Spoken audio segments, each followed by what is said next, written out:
आपल्यासोबत ओबीसी नेते प्रकाश शेंडगे हे फोन लाईन वरून जोडले गेलेले आहेत। शेंडगेजी आपण पाहतोय मनोज जरांगे आता मराठवाड्यामध्ये दौरा सुरू करताय। एकीकडे ओबीसींचं आंदोलन सुरू आहे आणि दुसरीकडे जरांगे दौरा करताय।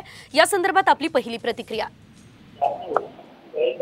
नाही, कसं आहे की दौरा वगैरे करणं ठीक आहे, पण मूळ मागणी काय आहे हा विषय महत्त्वाचा आहे।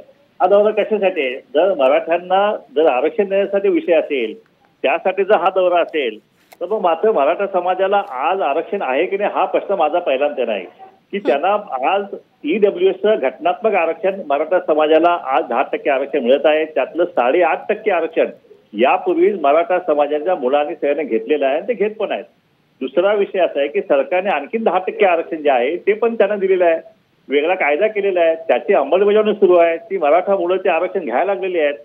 आता 2-2 आरक्षण असताना पुन्हा ओबीसीतलंच आरक्षण पाहिजे आणि ह्या गरीब बिचाऱ्या ह्या 450 जमातीच्या मुलांचं आरक्षण हिसकावून घ्यायचं, कारण का तर धनदांडगा समाज आहे, सत्ताधारी समाज आहे, आमदार त्यांचे आहेत, खासदार त्यांचे आहेत, म्हणून ह्या गरिबांच्या आरक्षणावरती दिवसा दरोडा टाकायचं हे कुणालाही मान्य होणार नाही। आणि म्हणून त्यांनी जरी दौरा केला काही केलं तरी आमचं आरक्षणाचं संरक्षण जे आहे ते केल्याशिवाय आम्ही स्वस्थ बसणार नाही।